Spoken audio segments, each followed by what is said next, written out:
And after that, Richie, honestly, I felt like anyway now I no longer belong to my mother.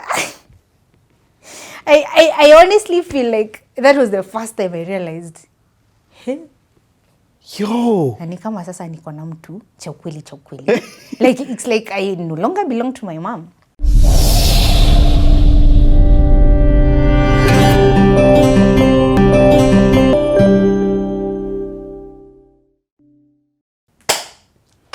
And we are so excited to be back doing this CTA. Already hata hizi conversations are on the sides. They are fiery, they are nice. The CTA within the CTA. Yeah. Anyway, we took a pause. She explained a few things. Let's get back into the story. Na pali tumewacha hii story, kuna msee ameenda hapo 7 a.m. Sasa ameenda breakfast. Amefika. And this is the first time he is seeing your mom face to face. The first time they are meeting. Okay. Yes. So he gets to the house. And of course, see mom already, now mom knows. Anaingia, alikuwa amehaya kagari. Hiyo gari ilikuwa inaitwa nini? Si Premium, there was another one. I can't remember. Anyway, he had hired a car for the day ya kuja na kumrudisha Nairobi. So, anafika kwa gate, tunamfungulia gate, anaingia, anapark, anashuka. Let me tell you. You could tell, like ulikuwa tunamwangalia, unaona just how nervous. Like you could see the nerves, ungeona the tension. Nilikuwa namwangalia na shindo mwi. Na alikam solo? He came alone. Man. He came, alisema ilikuwa shida yake. Lazima akuja jishtaki akiwa peke yake. Actually, I thought he was going to show up with Philip. But he came alone. Alone mwenyewe hivyo amesimama. But of course, the first person to receive him, mimi nilimfungulia gate, but the first person to receive him was actually my mom, with a big hug, like with a big hug. And he says, actually he didn't even need to now have the conversation. I feel like your hug, ili communicate kila kitu. Wow.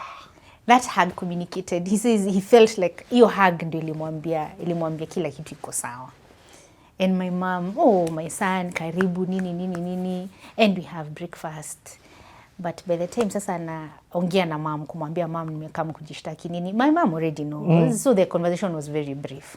But let me tell you, after that chat, unajua aliuliza nini? Alisema anataka maji ya kwenda kuoga kwa bafu.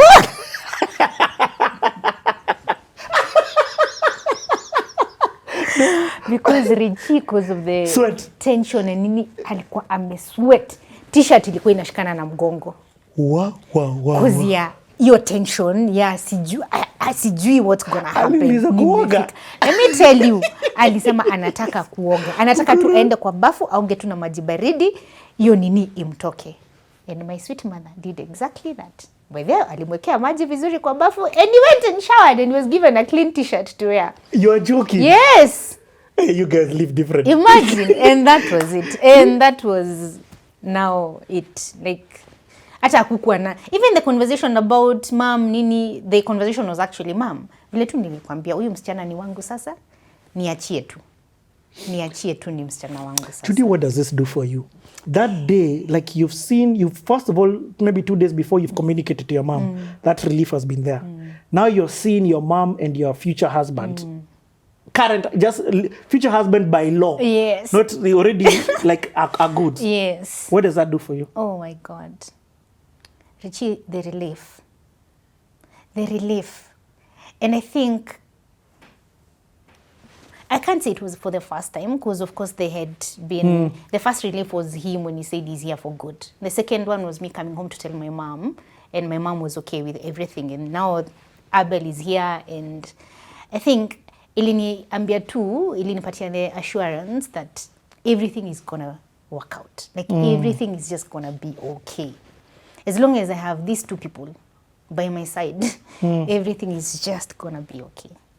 And let me say, Abel is a good man. He is. Like, he's a genuinely good human being. He is. Also, you are the reason why a lot of people love this CTA.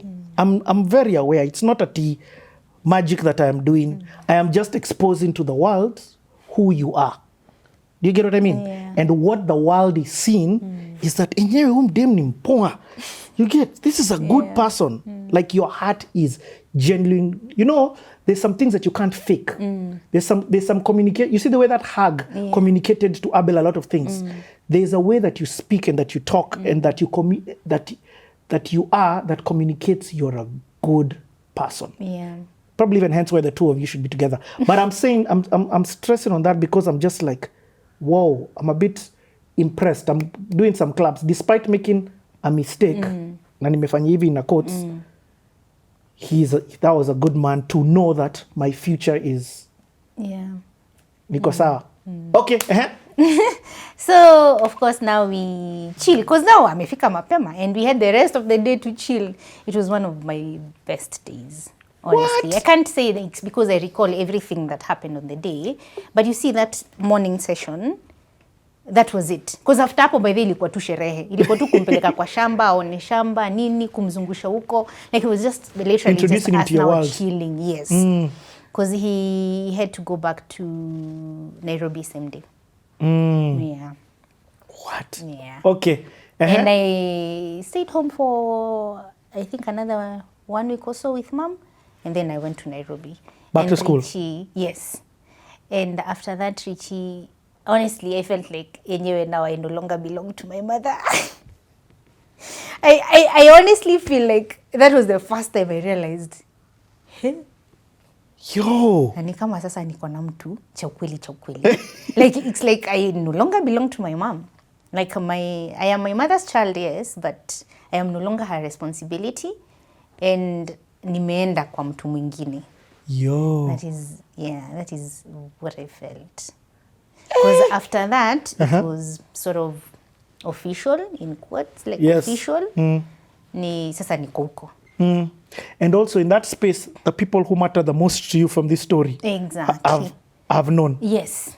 And they are okay with everything. They've approved everything. So I was like, good. Were you the first one of your family to get pregnant? To have a kid? Yeah. Yes. But No. married? My big sister. Okay. Nimo. Alikuwa na mtu. Okay.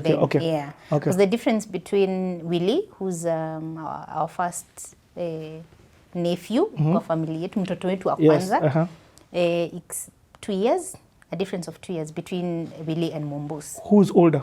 Willie is older. Oh, so she already had. Yes. Okay. Willie is older. Yeah. So you go back to Nairobi and now unarudi shule?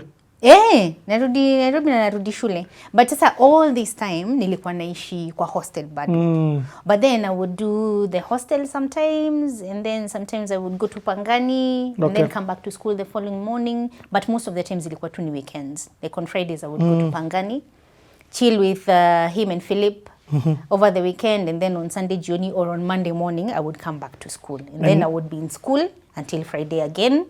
Because now even the commuting, when you're pregnant, it's a hassle. So I would stay in the hostel until over the weekend when I would go to see them. So now you know, kuna mtoi on the way. Yes. Sasa mtoto anakuja. Na sasa unaoni past 6 months, tunaenda 7 months, the last months. Last trimester. Salama. Yeah. And there was nothing happening. There was nothing much happening hapo. Because I remember I was in school until November. So by November, niko 8 months, right? Yes, because Mumbusa alizaliwa January. So in November, 8 months, imesonga huko by the time we are closing school. But now this time when I close school, vile nilikwambia ni vile nyewe, I am no longer my mother's child. I'm not closing school to go back home. You've got a new home? Yes. I am now closing school to go to where? To Pangani, to stay with the father of the child. Yes. Na kamse huko kuna kaskwota mwingine hapo. Na kuna kaskwota kingine hapo Philip. Yes. So, nikafunga shule, nikaenda, and of course now from the 8th month, everything you do is you have to be very careful with. Like even your movements are limited, nini, because you're getting to the final stages.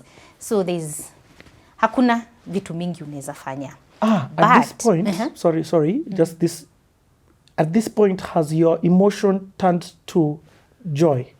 Yes. Oh, let me tell you, my emotions turned to joy when after the big hug from my mom. What? To Abel, because I knew, of course, okay, the first one to Joy, after my mom told me, usiwai sema, you were a disappointment. Of course, that relief was, the one person I was most worried about is okay with everything. And then now the big hug from my mom to Abel. After Apple, by the way, let me tell you, me, I enjoyed my pregnancy. Wow. After that, I enjoyed it. Like I was happy. And now even the excitement for, oh, now I'm pregnant, I'm waiting for the baby, oh, shopping up and apale, all those things now came full on. Do you know why I asked that question? My wife is a psychologist now. She teaches me a lot of things without knowing she's teaching me a lot of things. Yeah. And rejection is a very powerful thing that can be felt even in pregnancy. Yeah. That's true. Do you get? So that switch to joy and acceptance and already the child already feels the love before you meet the child. So that's what I was asking you, if Kamali switch. It switched completely. Wow. Completely to now just happiness. Okay. Yeah. So December, November? So November, tumefunga shule. I remember going for shopping ya kwanza, ya mtoto. Tulienda... What is that street in town that is very famous for? Biashara Street. Biashara Street. Yes. Biashara Street, buying a few things for mtoi. Then I had my big sister, Saidia Abel. Her name is Miriam.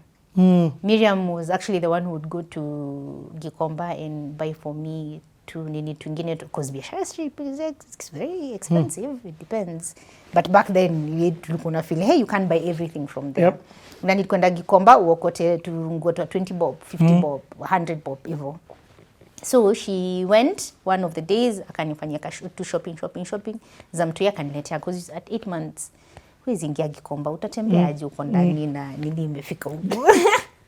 Yeah, and then so have you met his parents? Richie, you see why let's go back. You see, sijakwambia by the oh my God, that is a big part in nimesahau. So